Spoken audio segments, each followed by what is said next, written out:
Oi, pessoal! Pegar uma passagem da Bíblia, às vezes bem complexa, e transformar numa mensagem clara, fiel, parece um desafio e tanto, né?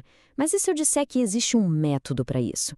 Nos próximos minutos, a gente vai exatamente desvendar esse processo passo a passo. Vamos transformar essa tarefa numa jornada bem mais acessível e, com certeza, muito reveladora. Vamos começar? É isso. A meta é essa aqui. O que a gente constrói não é só uma estrutura, um esqueleto. Pensa que é como construir uma ponte. Uma ponte que liga o texto sagrado ao nosso entendimento, sabe? Tudo para garantir que a mensagem original chegue do outro lado com total fidelidade e a maior clareza possível. Bom, nosso caminho está dividido em 5 fases bem claras. A gente começa pelo fundamento, depois mergulha na análise e na estrutura, foca em deixar tudo claro e, por fim, dá aquele polimento final. É um roteiro completo, do início ao fim. Tudo começa aqui, na preparação. Antes de sair dividindo o texto, a gente precisa garantir que a nossa base é sólida, firme. Essa primeira fase é toda sobre preparar o terreno para uma interpretação que seja correta e fiel. E os primeiros passos são bem simples, mas são cruciais. Primeiro, escolher um texto que seja gerenciável, sabe? Um parágrafo, uma história curta. Depois, a oração, pedindo mesmo por clareza e direção. E por último, ler o texto. Ler muitas vezes.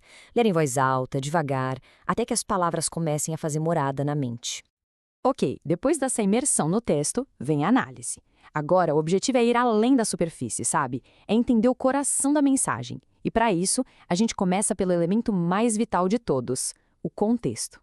O primeiro nível de contexto é o mais próximo, o imediato, o que vem um pouquinho antes e o que vem logo depois. Gente, ignorar isso é o caminho mais rápido para uma interpretação equivocada. Os versículos vizinhos são as nossas primeiras e mais importantes pistas. Em seguida, a gente dá um zoom out, ampliando o foco para o livro inteiro. Quem escreveu esse livro? Para quem? Qual era o tema principal que o autor tinha em mente? Entender o propósito geral do livro ajuda a gente a posicionar nossa pequena passagem dentro de uma narrativa muito maior. E, finalmente, o zoom máximo. O contexto bíblico geral. Como essa passagem se encaixa na grande história da redenção, de Gênesis a Apocalipse. É fundamental lembrar que nenhuma passagem está isolada. Todas fazem parte de uma única e grande revelação. Depois de analisar todo o contexto, de fazer esse trabalho de detetive, a grande pergunta finalmente aparece. Qual é a mensagem central? O que esse texto está ensinando de forma fundamental sobre Deus e sobre nós? Todo o trabalho de contexto nos leva até essa resposta. Um bom tema central é curto, claro e vai direto ao ponto. Repara nos exemplos. A fé que agrada a Deus. Jesus, o bom pastor. Eles ainda não são o esboço completo, mas são o fio condutor, a ideia principal que vai amarrar todos os outros pontos. Com o tema central definido, agora sim é hora de construir. Nessa fase, toda aquela análise que a gente fez começa a se transformar numa estrutura lógica fácil de seguir.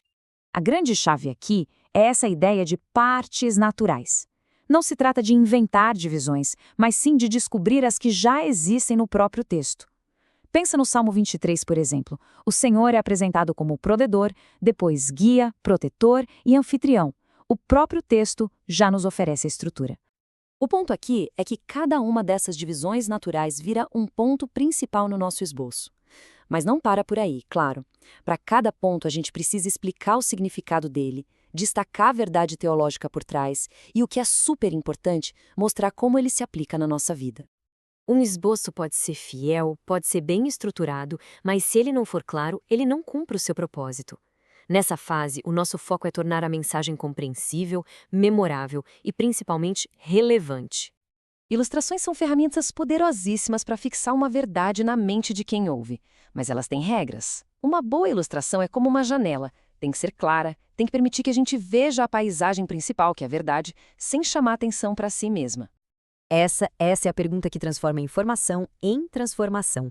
Não basta só entender o que o texto significava lá atrás, é preciso entender o que ele significa para nós, hoje. A aplicação é essa ponte entre o mundo antigo e nosso dia a dia. E a aplicação precisa ser concreta. Não adianta só dizer seja mais amoroso. É preciso mostrar como.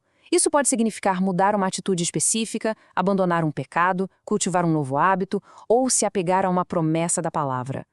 Chegamos na reta final. Aqui, a gente dá os toques finais no trabalho, garantindo que tudo está coeso, claro e pronto para ser comunicado. É a fase do polimento.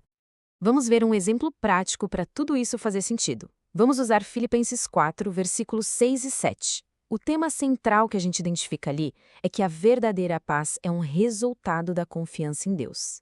Agora, vamos ver como isso se desdobra no esboço. O primeiro ponto vem direto do texto. Não se preocupem com nada. A explicação vai focar no que essa ansiedade significa e a aplicação pode levantar a questão: qual área da vida precisa ser entregue a Deus, em vez de ser uma fonte de preocupação constante? O segundo ponto, então, é a solução de Deus para a preocupação. Apresentem tudo a Deus em oração. A gente pode explicar os tipos de oração que são mencionados, dar exemplos e levar à aplicação. Como fazer da oração a nossa primeira resposta e não o último recurso. E isso nos leva ao resultado. O terceiro ponto é a promessa. A paz de Deus guardará os corações.